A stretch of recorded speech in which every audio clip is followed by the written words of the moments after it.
Welcome students, RBSC online classes की इस आपकी अपनी पाठशाला में स्वागत है आपका। आज हम शुरू करने जा रहे हैं आपके सिविक्स का छठा चैप्टर केंद्र सरकार। बहुत इंपॉर्टेंट चैप्टर है ये, क्योंकि टोटल 7 मार्क्स कंसिस्ट होते हैं इससे। 7 मार्क्स का ये अकेला चैप्टर है, तो बहुत ध्यान से आपको पढ़ना है, इसको समझना है, क्योंकि इसमें जो सारा का सारा जो भी इसमें कंटेंट है वो समझने वाला है। आपको ये समझना है कि हमारे देश की जो शासन व्यवस्था है वो किस तरह से संचालित होती है, कौन कौन सी संस्थाएं कार्यरत है। तो ये सब जो है इस चैप्टर में आपके आएगा, जो है केंद्र सरकार, सेंट्रल गवर्नमेंट।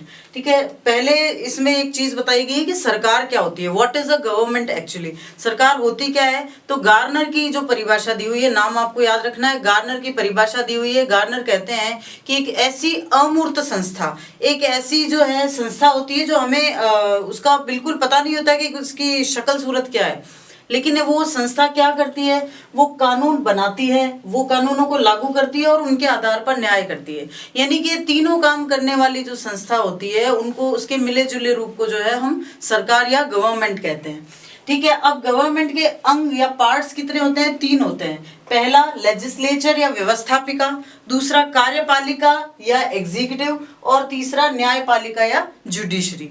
देखिए, लेजिस्लेचर या व्यवस्थापिका, नाम से पता चल रहा है व्यवस्थापिका, ठीक है ना, व्यवस्था करने वाली। अब व्यवस्था कैसे होती है, किसी भी जगह व्यवस्था तभी बनाई जा सकती है जब उसके लिए प्रॉपर हम कानून बनाएं, ठीक है ना। तो जो कानून बनाने का काम करती है सरकार में जो संस्था, वो कहलाती है व्यवस्थापिका। जैसे हमारे देश में ऐसी व्यवस्थापिका को हम संसद कहते हैं, ब्रिटेन में इसको पार्लियामेंट कहते हैं, अमेरिका में इसको कांग्रेस कहते हैं, ठीक है ना। तो इस तरह अलग अलग नाम है, लेकिन ये होती क्या है, ये व्यवस्थापिका। इसमें जो है जितने भी जनता द्वारा चुने गए प्रतिनिधि होते हैं वो बैठते हैं और आपस में डिस्कशन करते हैं कि कौन सा जो है कानून जनता के लिए जरूरी है। तो ये व्यवस्थापिका या लेजिस्लेचर का काम होता है कानूनों का निर्माण करना। दूसरा होता है कार्यपालिका या एग्जीक्यूटिव। कार्यपालिका, नाम से पता चल रहा है व्यवस्था यानी कानून बनाना, कार्य यानी उन कानूनों को लागू करना, ठीक है, तो एग्जीक्यूशन करना उनका। तो एग्जीक्यूटिव यानी कार्यपालिका उन कानूनों को जो व्यवस्थापिका द्वारा बनाए जाते हैं उनको लागू करने का कार्य करती है। और फिर न्यायपालिका या जुडिशरी, इसका क्या कार्य है, इसका कार्य है जो कानून व्यवस्थापिका ने बनाए हैं और कार्यपालिका ने लागू किए हैं, पहले तो ये देखना कि कानून बनने सही है, कानून लागू सही तरीके से हो रहे हैं, और तीसरा ये कि उन कानूनों के आधार पर सामान्य आदमी को किसी भी प्रकार से न्याय कैसे मिले, तो वो होती है न्यायपालिका।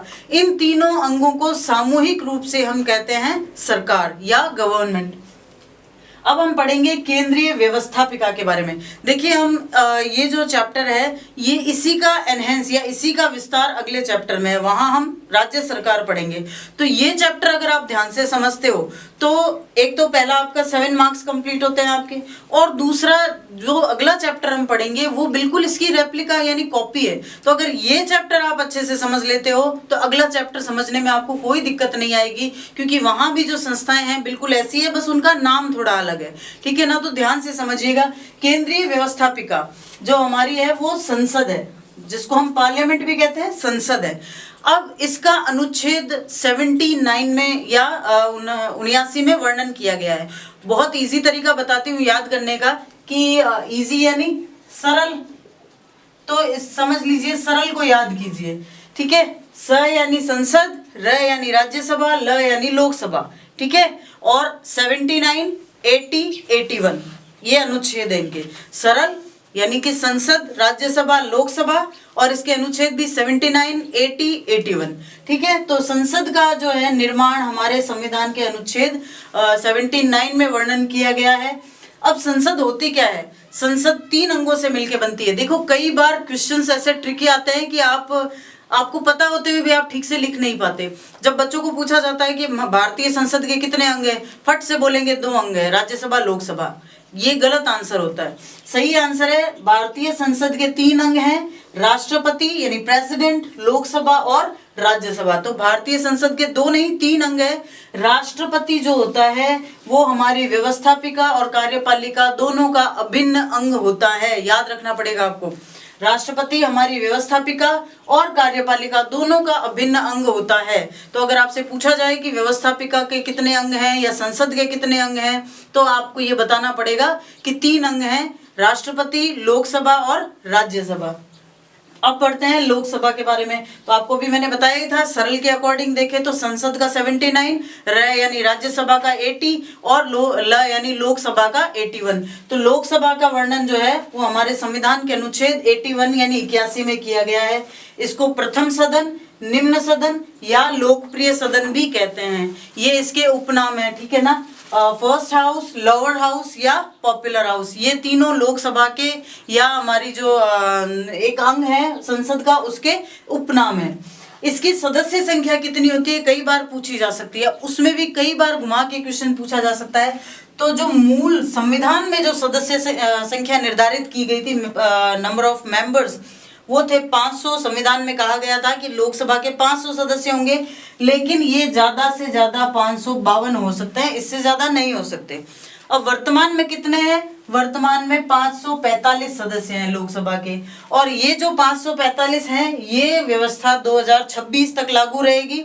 उसके बाद एक आयोग होता है, कमेटी होती है, परिसीमन आयोग, वो ये निर्धारित करेगा जनसंख्या के आधार पर कि लोकसभा के सदस्यों की संख्या कितनी बढ़ानी है या नहीं बढ़ानी है, ठीक है ना। तो अभी लोकसभा की सदस्य संख्या है 545।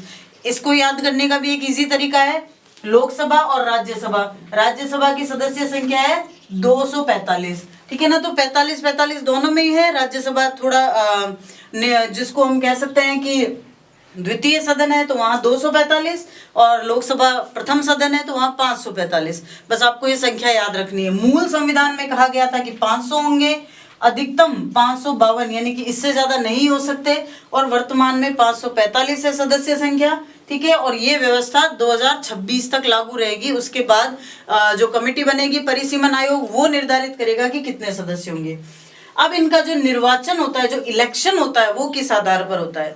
इलेक्शन 2 आधार पे होता है। देखिए आपको याद रखनी पड़ेगी ये चीजें। सबसे पहला जिसको हम कहते हैं वयस्क मताधिकार, हमारे देश में वयस्क मताधिकार की जो है स्थापना की गई है। वयस्क मताधिकार का मतलब होता है 18 वर्ष से ऊपर का कोई भी व्यक्ति वो वोट दे सकता है, ठीक है ना। वो सरकार चुनने में अपनी भूमिका अदा करता है, जिसको हम अडल्ट वोटिंग या फिर यूनिवर्सल सफरेज भी कहते हैं, जिसको जो है सार्वभौमिक वयस्क मताधिकार भी कहते हैं। क्यों कहते हैं? क्योंकि ये नहीं देखा जाता कि वो आदमी है या औरत है, ये नहीं देखा जाता है कि वो अमीर है या गरीब है, ये नहीं देखा जाता कि किस धर्म का है, किस जाति का है, उसको यूनिवर्सली वोटिंग का अधिकार है। इसलिए इसको जो है सार्वभौमिक वयस्क मताधिकार या यूनिवर्सल अडल्ट वोटिंग या यूनिवर्सल सफरेज कहा जाता है।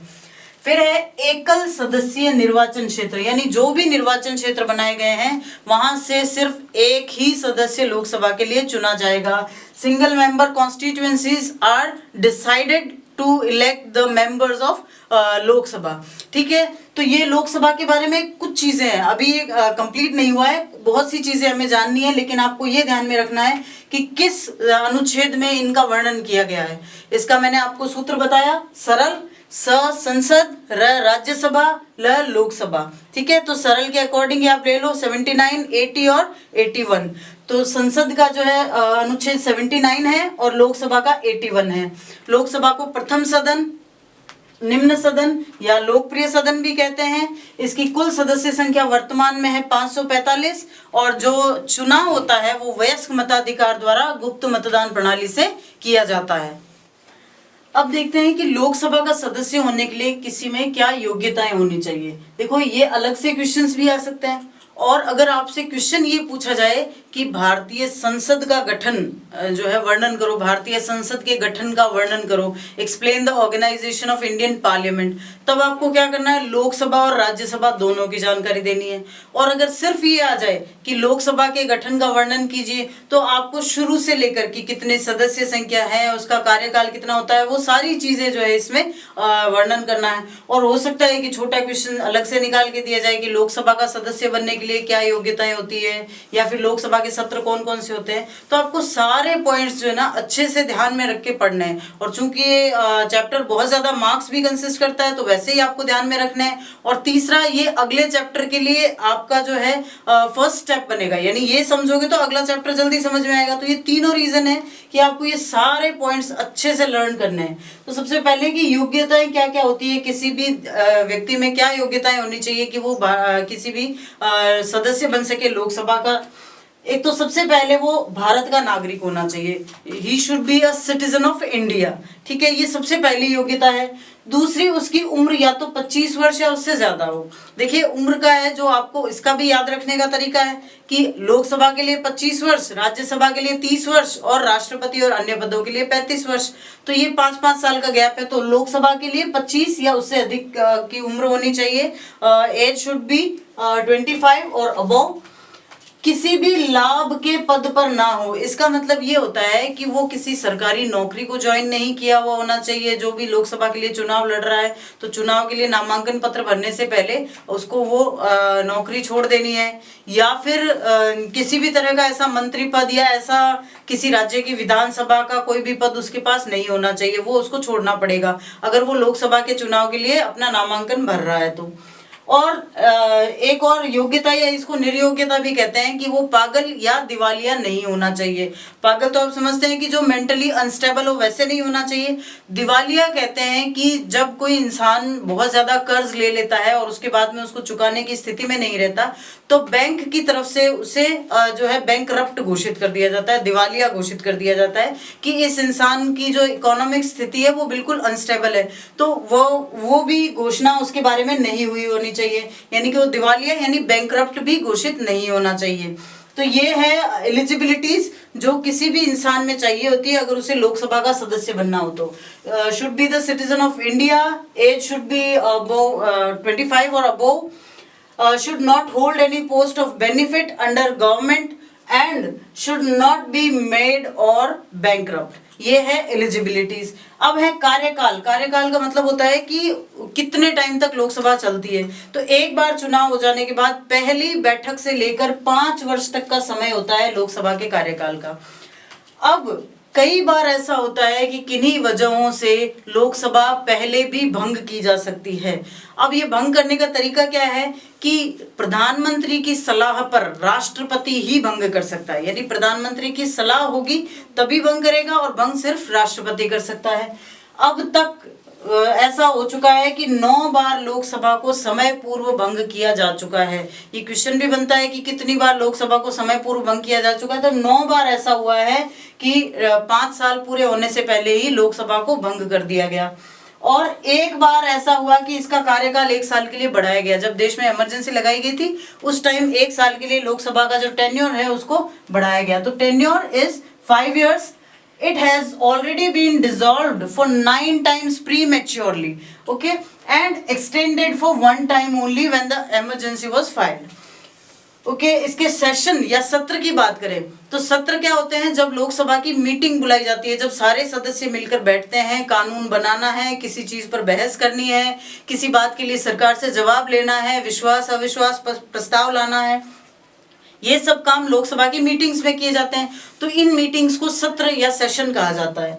ये सत्र जो है आहूत करने का और सत्रावसान करने का, आहूत का मतलब सत्र शुरू करवाना और सत्रावसान यानी सत्र या सेशन को, मीटिंग को खत्म करना, ये दोनों काम सिर्फ राष्ट्रपति ही करता है। राष्ट्रपति ही ये आदेश देता है कि लोकसभा का जो सत्र है वो शुरू कब होगा और खत्म कब होगा।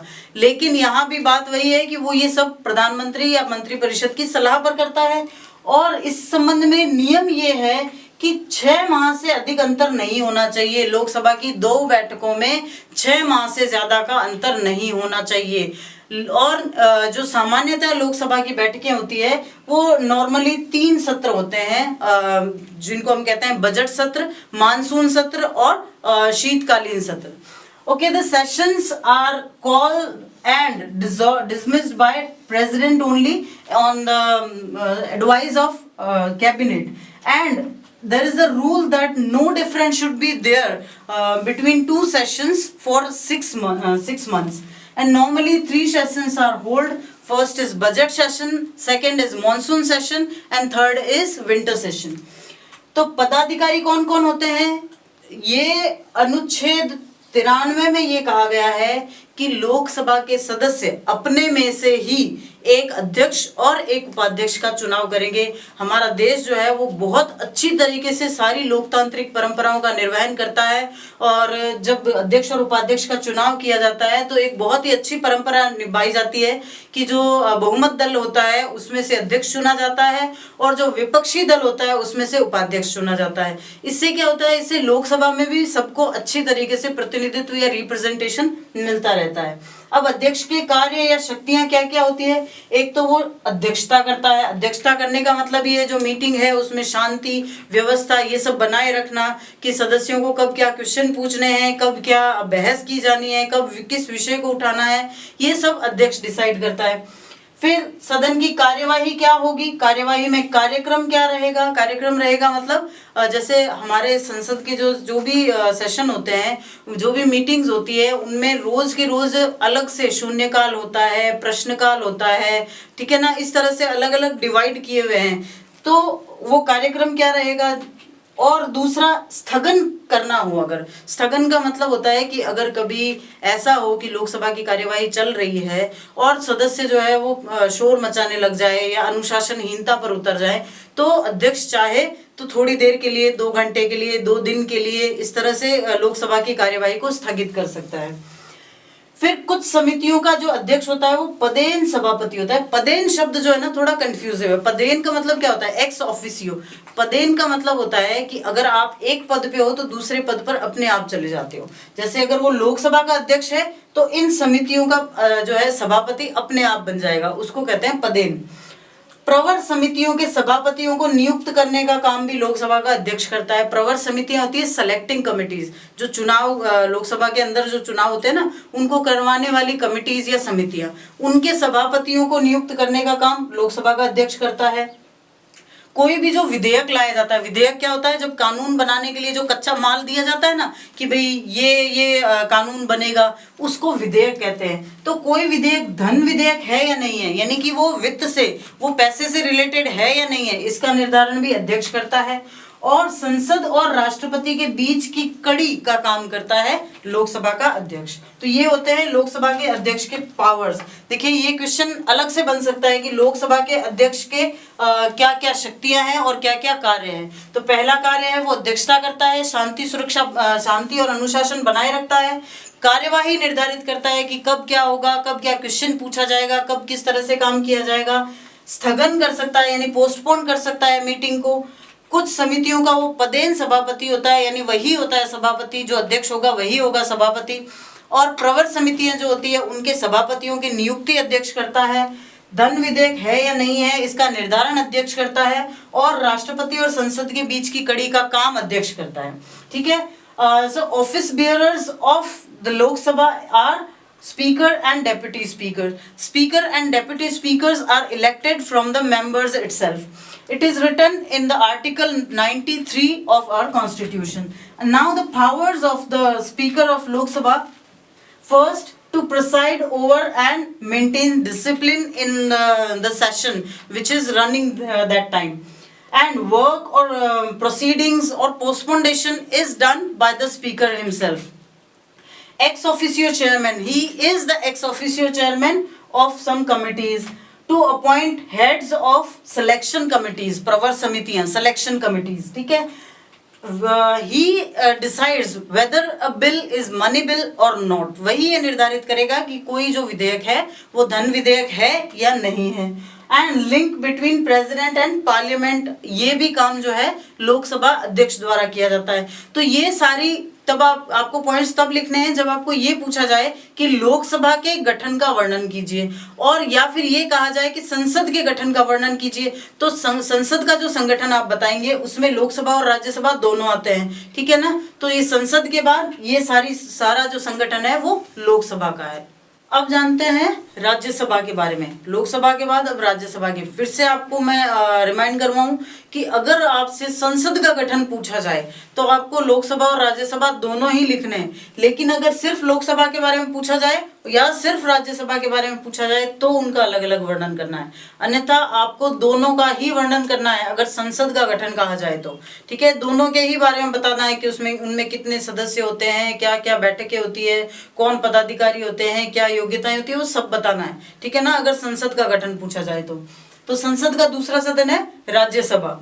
राज्यसभा की जो सदस्य संख्या होती है वो संविधान में ही निर्धारित की गई है कि ज्यादा से ज्यादा 250 होगी। और जैसा हमने पढ़ा कि लोकसभा में होते हैं 545 सदस्य, राज्यसभा में वर्तमान में है 245। याद करने का तरीका भी बताया था, लोकसभा जो है वो बड़ा सदन है तो वहां 545, राज्यसभा में 245, 45 दोनों में ही है, वहां 500 है, यहाँ 200 है। लेकिन राज्यसभा में जो 245 सदस्य होते हैं उनमें से 233 जो है वो राज्यों और केंद्र शासित प्रदेशों से चुने जाते हैं और 12 सदस्य जो है नामांकित या नॉमिनेट होते हैं।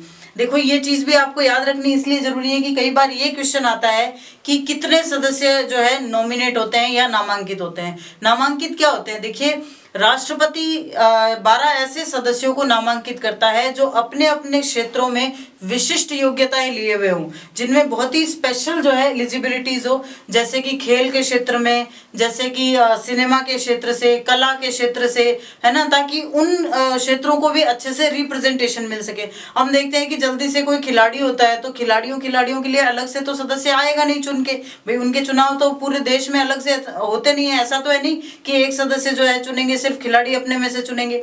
तो ऐसे जो है क्षेत्रों को प्रतिनिधित्व देने के लिए, रिप्रेजेंटेशन देने के लिए राष्ट्रपति 12 ऐसे सदस्यों को नामांकित करता है राज्यसभा में जो कि अपने अपने क्षेत्र में विशिष्ट योग्यताएं लिए हुए हों। उनको कहते हैं नामांकित या नॉमिनेटेड। इनको नॉमिनेट करता कौन है, भारत का राष्ट्रपति। ठीक है, तो ये दोनों तीनों तरीके से क्वेश्चन पूछा जा सकता है कि कितने सदस्य नॉमिनेट या नामांकित होते हैं, या किसे नामांकित या नॉमिनेट किया जाता है, या इनको नामांकित या नॉमिनेट करने का कार्य किसके द्वारा किया जाता है। तो राष्ट्रपति द्वारा किया जाता है। ये वो सदस्य होते हैं जो कि अपने क्षेत्र में विशिष्ट योग्यताएं लिए हुए हों। अब ये बहुत इंपॉर्टेंट भी है और उतना ही टफ भी है याद करना कि हमने देखा था कि लोकसभा के सदस्य तो है जो प्रत्यक्ष मतदान द्वारा चुने जाते हैं। 18 वर्ष से ज्यादा का जो भी होगा वो वोट देगा और उस वोटों की गिनती के या काउंटिंग से हम जो है ये निर्धारित कर लेंगे साधारण बहुमत से कि कौन जीता है। लेकिन राज्यसभा के सदस्यों का जो चुनाव होता है वो आनुपातिक प्रतिनिधित्व की एकल संक्रमणीय मत पद्धति द्वारा होता है।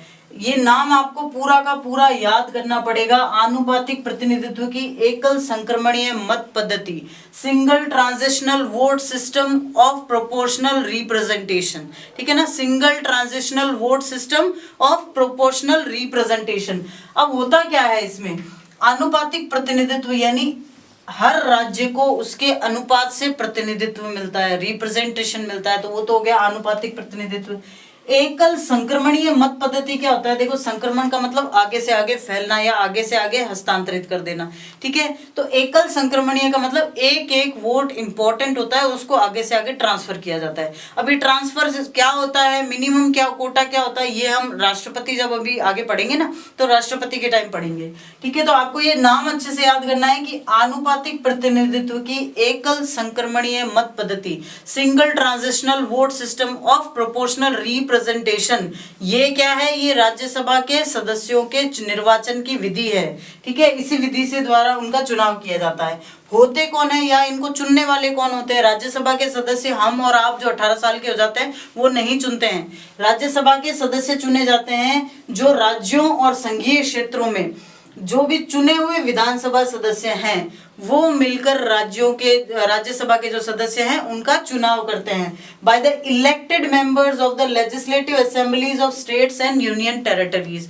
ठीक है, ये भी आपको ध्यान में रखना है, हम नहीं चुनते हैं राज्यसभा के सदस्य, राज्यसभा के सदस्य चुने जाते हैं राज्यों और जो संघीय क्षेत्र हैं उनकी विधानसभा के सदस्यों द्वारा, वो भी चुने हुए सदस्यों द्वारा।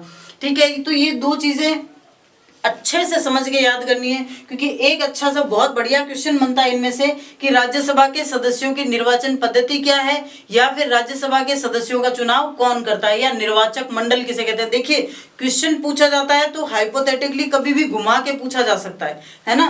तो ये भी क्वेश्चन बनता है कि राज्यसभा के सदस्यों का निर्वाचक मंडल कौन होता है, तो हम निर्वाचक मंडल यानी चुनने वाले हम तो है नहीं, तो कौन चुनेगा, राज्यों और संघीय क्षेत्रों के चुने हुए विधानसभा सदस्य मिलकर राज्यसभा के सदस्यों का चुनाव करते हैं। ये आपको अच्छे से याद रखना है, ठीक है। हमारे देश में कितने राज्य हैं और कितने जो है विधानसभा केंद्र शासित प्रदेश हैं?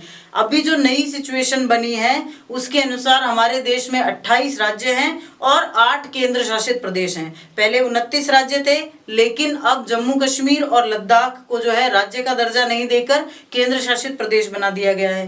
पहले 7 केंद्र शासित प्रदेश थे, लेकिन दादरा नागर हवेली और दमन दीव को मर्ज कर दिया गया तो 6 हो गए, और 2 केंद्र शासित प्रदेश जम्मू एंड कश्मीर और लद्दाख। तो इस तरह से 28 राज्य हैं और 8 केंद्र शासित प्रदेश हैं।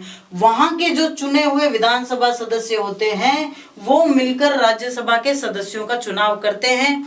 चुनाव करने की विधि है आनुपातिक प्रतिनिधित्व की एकल संक्रमणीय मत पद्धति। ये आपको अच्छे से याद इसलिए करना है क्योंकि राज्यसभा के सदस्यों का चुनाव इस पद्धति से होता है, राष्ट्रपति का चुनाव इस पद्धति से होता है, और आगे जब आप राज्य सरकार पढ़ोगे तो राज्य के विधानमंडलों में जो विधान परिषद आती है उसके सदस्यों का चुनाव भी इसी पद्धति से होता है, ठीक है ना। तो ये नाम और कौन है इनका निर्वाचक मंडल, ये आपको अच्छे से याद करना है।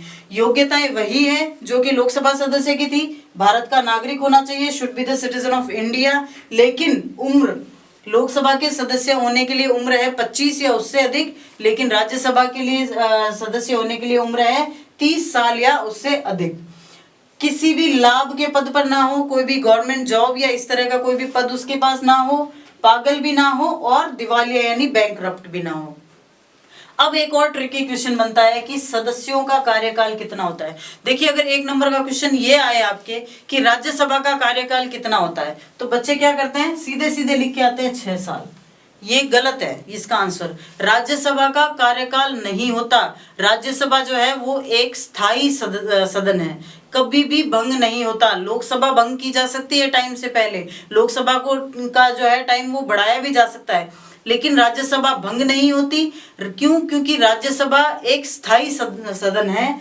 राज्यसभा के सदस्यों का कार्यकाल होता है 6 साल। सदस्य जो चुने जाते हैं वो 6 साल के लिए चुने जाते हैं। तो अब आप कहेंगे कि भंग क्यों नहीं हो सकती, क्योंकि इसके 1/3 सदस्य हर 2 साल बाद पद मुक्त हो जाते हैं। तो 1/3 यानी कि लगभग 33%। तो इस तरह से 2 साल बाद 1/3, फिर 2 साल बाद 1/3, लेकिन उनकी जगह नए आ गए, फिर 2 साल बाद 1/3, उनकी जगह नए आ गए। तो इस तरह से ये जो है क्रम हर 2 साल में चलता रहता है। पूरे सदस्य कभी भी हटते नहीं है राज्यसभा के, इसलिए राज्यसभा एक स्थायी सदन है। आपसे अगर ये पूछा जाए कि राज्यसभा का कार्यकाल जो है कितने वर्ष होता है, तो आप क्या लिखेंगे कि राज्यसभा का कार्यकाल नहीं होता। राज्यसभा एक स्थायी सदन है, इसलिए इसको कभी भंग नहीं किया जा सकता। ये निरंतर चलने वाला सदन है।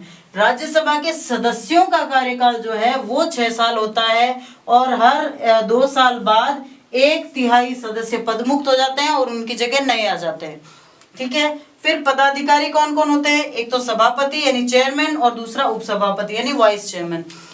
जो उपसभापति होते हैं वो तो 6 साल के लिए सदस्यों में से ही चुने जाते हैं, और जो सभापति होते हैं वो भारत के जो उपराष्ट्रपति होते हैं वो राज्यसभा के पदेन सभापति होते हैं। The vice president of India is the x official chairman of Rajya Sabha. ये आपको याद रखना है। राज्यसभा का सभापति चुना नहीं जाता। राज्यसभा का सभापति जो होता है वो भारत का उपराष्ट्रपति जो होगा वो अपने आप इस पद पे आ जाएगा। तो मैंने आपको बताया ना पदेन किसे कहते हैं। पदेन कहते हैं जब कोई एक पद धारण करते ही दूसरे पद पर अपने आप चला जाता है, उसको पदेन कहते हैं। तो जो भारत का उपराष्ट्रपति होगा वो अपने आप राज्यसभा का सभापति बन जाएगा। तो ये हो गया पदेन होना, ठीक है। अब इसके उपनाम, इसको द्वितीय सदन कहते हैं, इसको उच्च सदन कहते हैं, इसको राज्यों का सदन कहते हैं, और एक इसको स्थायी सदन भी कहा जाता है। स्थायी सदन भी जो है राज्यसभा को ही कहा जाता है। तो ये इसके उपनाम है, द्वितीय सदन, उच्च सदन, राज्यों का सदन और स्थायी सदन। तो ये है राज्यसभा का संगठन। अलग से क्वेश्चन राज्यसभा का भी आ सकता है, लोकसभा का भी आ सकता है, और दोनों का मर्ज करके संसद का गठन भी आपसे पूछा जा सकता है।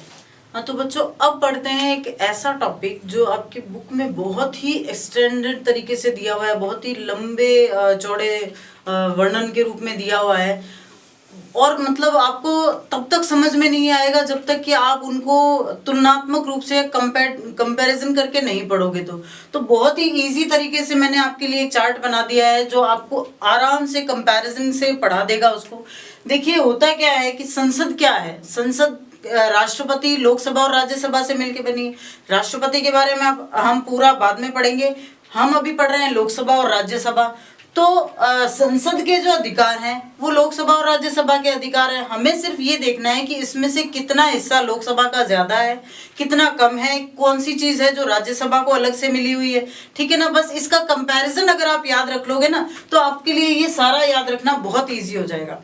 सबसे पहले तो जब आप अधिकार लिखो, देखो अब ये कंपैरिजन आप अच्छे से समझ लोगे, अगर ये तुलना आप अच्छे से समझ लोगे ना तो चाहे क्वेश्चन ये आए कि संसद की शक्तियों का वर्णन करो, ये आए कि लोकसभा की शक्तियों का वर्णन करो, या ये आए कि राज्यसभा की शक्तियों का वर्णन करो, तो आप आराम से लिख पाओगे। और या फिर ये आए कि दोनों की जो सम्मिलित शक्तियां पूछी जाए यानी संसद, वो भी आप आराम से लिख लोगे, ठीक है ना। तो अच्छे से इस चीज को, इस टॉपिक को समझना है आपको कि संसद की क्या शक्तियां हैं, उन शक्तियों में लोकसभा का कितना हिस्सा है और राज्यसभा का कितना हिस्सा है, ठीक है ना। क्योंकि संसद जो है उन दोनों से मिलके ही बनी है, लोकसभा और राज्यसभा से, ठीक है। तो सबसे पहली शक्ति होती है विधायी शक्ति।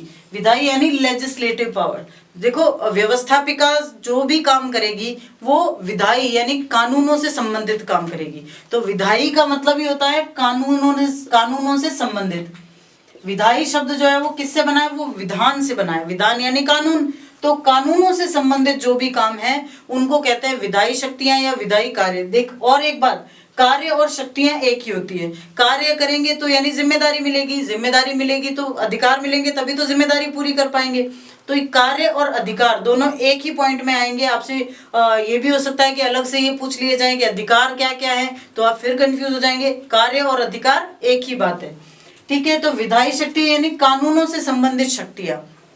इसमें आता क्या है, संसद द्वारा कानून बनाए जा सकते हैं, कानूनों का जो है निर्धारण किया जा सकता है। किसी भी विषय पर कानून बनाने का अधिकार संसद को प्राप्त है। और अगर कंपैरिजन किया जाए लोकसभा और राज्यसभा में, तो लोकसभा और राज्यसभा को समान अधिकार प्राप्त हैं कि भी कोई भी जो है कानून लोकसभा में भी बनाया जा सकता है और राज्यसभा में भी, क्योंकि कानून माना तभी जाएगा जब वो लोकसभा में भी पास होगा और राज्यसभा में भी पास होगा, ठीक है ना। तो लोकसभा और राज्यसभा को ये समान अधिकार प्राप्त है। तो लोकसभा में लिखेंगे तब भी आप यही लिखेंगे कि कानून बनाने का अधिकार या विधायी शक्तियां, और राज्यसभा में भी विधायी शक्तियां कि कोई भी जो कानून है तभी पास किया जाए, माना जाएगा जब वो दोनों सदनों से बराबर जो है पास मान लिया जाए या स्वीकृत कर लिया जाए। फिर है संविधान में संशोधन, अमेंडमेंट इन कॉन्स्टिट्यूशन। ये अनुच्छेद 368 में वर्णित है, ठीक है ना। अनुच्छेद जो है वो 368 के अकॉर्डिंग है और इस संबंध में भी दोनों सदनों को समान अधिकार प्राप्त है। संविधान में संशोधन क्या होता है, देखिए संविधान जो बना था वो 1950 में लागू हुआ था, तो यानी कि लगभग 70 साल से ऊपर हो चुके हैं हमारे संविधान को लागू हुए।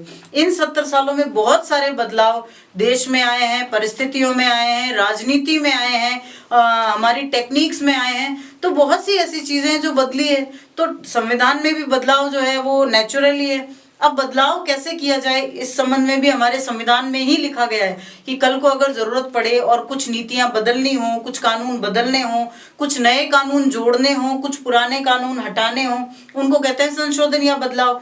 तो वो बदलाव करने की प्रक्रिया जो है वो अनुच्छेद 368 में दी हुई है। उसमें कहा गया है कि जो साधारण कानून है वो तो साधारण बहुमत से बदल दिए जा सकते हैं। कुछ विशिष्ट कानून ऐसे होते हैं जिनके लिए दोनों सदनों का विशिष्ट बहुमत चाहिए होता है, 2/3 जिसको कहते हैं, ठीक है ना। और कुछ जो हमारे मूल अधिकारों से जुड़े कानून हैं उनमें बदलाव के लिए तो सिर्फ संसद के सदनों का ही विशिष्ट बहुमत नहीं चाहिए, बल्कि कम से कम आधे राज्यों के विधानमंडलों की स्वीकृति भी चाहिए होती है। तो यानी कि संविधान में संशोधन का जो काम होता है उसमें भी दोनों सदनों में बराबर अधिकार दिए गए हैं। यानी अगर लोकसभा का आपको पूछा है कि संविधान में संशोधन का अधिकार लोकसभा के सदस्यों के द्वारा ही किया जाता है और राज्यसभा के सदस्यों के द्वारा भी, ठीक है। तो ये दो चीजें हैं जिनमें इन दोनों को समान अधिकार प्राप्त है। फिर निर्वाचन, निर्वाचन किसका, राष्ट्रपति का, राष्ट्रपति का निर्वाचन, उपराष्ट्रपति का निर्वाचन, महान्यायवादी, ठीक है ना। तो ये जो निर्वाचन होते हैं ये भी हमारे संसद के द्वारा किए जाते हैं। तो ये संसद का भी कार्य है और इक्वली लोकसभा और राज्यसभा का भी है। तो दोनों को इसमें भी समान अधिकार प्राप्त है। दोनों के निर्वाचित सदस्य सारे निर्वाचनों में भाग लेते हैं, ठीक है ना। तो निर्वाचन का अधिकार लोकसभा का भी है और राज्यसभा का भी है। अब आती है कार्यपालिका शक्तियां। देखिए, विधायी शक्तियों का मतलब होता है कानून बनाना, कार्यपालिका शक्तियों का मतलब होता है एग्जीक्यूटिव पावर्स में, मतलब उन कानूनों को लागू करना। लागू करने का कार्य करती है हमारी प्रधानमंत्री और उसकी मंत्रिमंडल। अब प्रधानमंत्री और मंत्रिमंडल लोकसभा से चुने जाते हैं, ठीक है ना। जो लोकसभा में बहुमत दल का नेता होता है उसी को प्रधानमंत्री बनाया जाता है, वही अपनी मंत्रिमंडल बनाता है।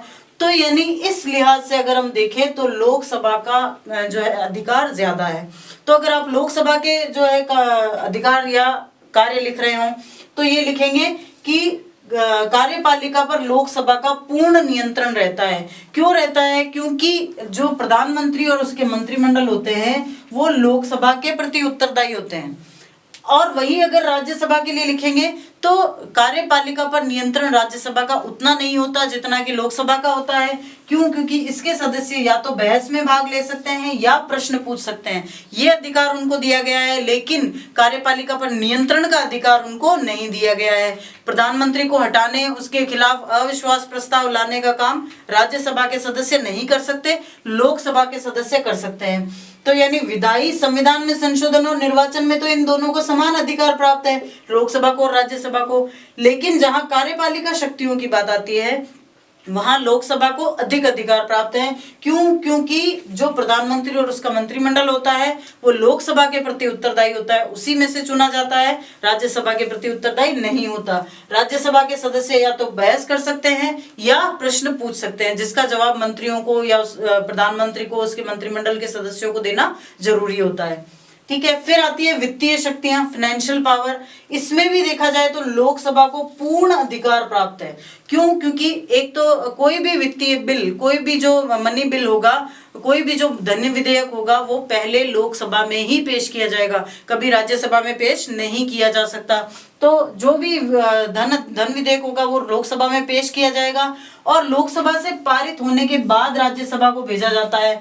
अब राज्यसभा उसे स्वीकार करे या नहीं करे वो 14 दिन बाद अपने आप स्वीकार किया हुआ मान लिया जाता है। राज्यसभा सिर्फ सुझाव दे सकती है कि भाई इसमें ये चेंजेस करो, नहीं करो।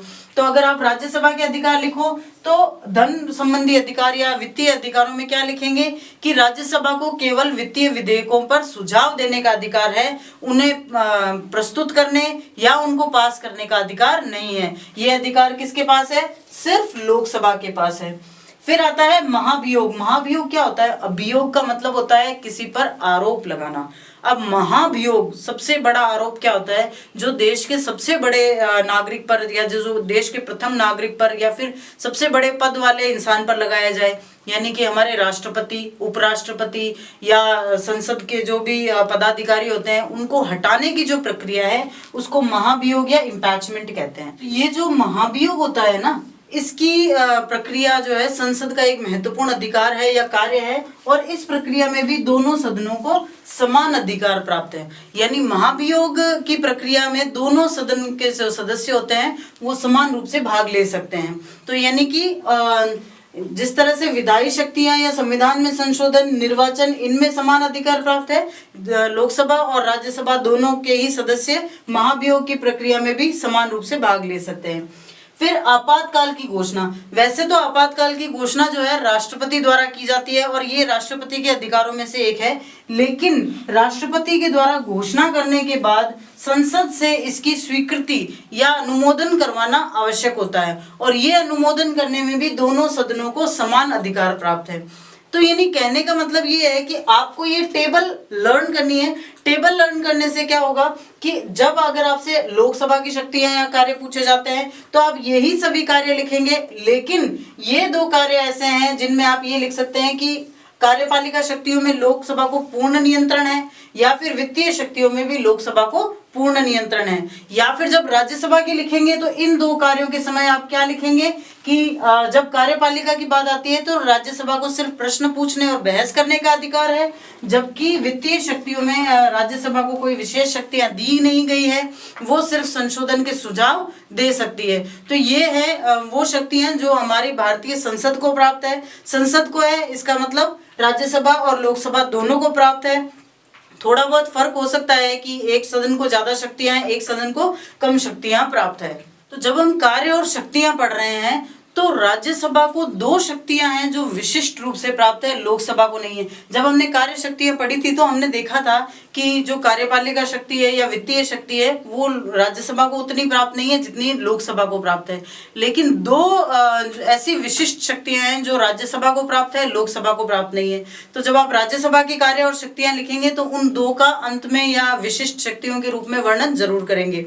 या फिर ये अलग से क्वेश्चन भी पूछा जा सकता है कि दो ऐसी शक्तियां कौन सी है जो राज्यसभा को प्राप्त है और लोकसभा को नहीं। तो सबसे पहली शक्ति जो है वो दी गई है अनुच्छेद 249 में। ये आपको अनुच्छेद भी याद करना है। 249 में क्या कहा गया है, देखिए जब हमारे हम बात करते हैं कि किस तरह से शक्तियों का विभाजन किया जाता है तो तीन सूचियां बनाई गई थी। एक थी संघ सूची, एक थी राज्य सूची और एक थी समवर्ती सूची। ये होती क्या है, union list, state list and concurrent list. जब शक्तियों की बात आती है कि भाई कानून कौन बनाएगा तो कुछ विषय ऐसे हैं जिन पर कानून सिर्फ हमारे देश की संसद बना सकती है। इंपॉर्टेंट विषय होते हैं जैसे कि विदेशों के साथ संबंधों संबंधी कानून है या फिर रक्षा संबंधी कानून है, ये या इस तरह के कोई भी कानून जो पूरे देश पर इफेक्ट डालते हैं वो सिर्फ हमारे देश की संसद बनाती है। उन कानूनों को रखा जाता है संघ सूची या यूनियन लिस्ट में। दूसरी होती है राज्य सूची। ऐसे जो छोटे मोटे जो स्थानीय रूप से कानून बनाए जाते हैं जैसे कृषि, नहरें, सिंचाई, पुलिस व्यवस्था, ये हर राज्य की अपनी अपनी अलग होती है ना। तो फिर उन पर कानून बनाने का काम कौन करती है, राज्य सरकार करती है। और कई सारे विषय ऐसे होते हैं जिन पर दोनों ही कानून बना सकते हैं, जैसे कि दूरसंचार है, टेलीकम्युनिकेशन है, एजुकेशन है, शिक्षा, तो इन पर कानून दोनों ही बना सकती है। तो जिस पर सिर्फ केंद्र सरकार यानी संसद द्वारा कानून बनाए जाते हैं वो होती है संघ सूची। ऐसे विषय जिन पर सिर्फ राज्य सरकार कानून बनाती है वो होती है राज्य सूची। और ऐसे विषय जिन पर दोनों ही कानून बना सकते हैं वो होती है समवर्ती सूची। संघ सूची में जो है वो टोटल 97 सब्जेक्ट्स हैं या विषय हैं जिन पर कानून देश की संसद बनाती है। राज्य सूची में 66 विषय हैं जिन पर राज्यों की सरकारें कानून बनाती हैं। और समवर्ती सूची में 47 सब्जेक्ट या विषय हैं जिन पर दोनों ही कानून बना सकते हैं, लेकिन अगर विरोध हुआ तो संसद का कानून माना जाएगा। तो ये आपको सिर्फ समझना है कि ये है क्या। अब ये शक्ति क्या है, ये जो है कि अनुच्छेद 249 में एक शक्ति है राज्यसभा की कि राज्यसभा को अगर ठीक लगे तो किसी राज्य सूची के विषय को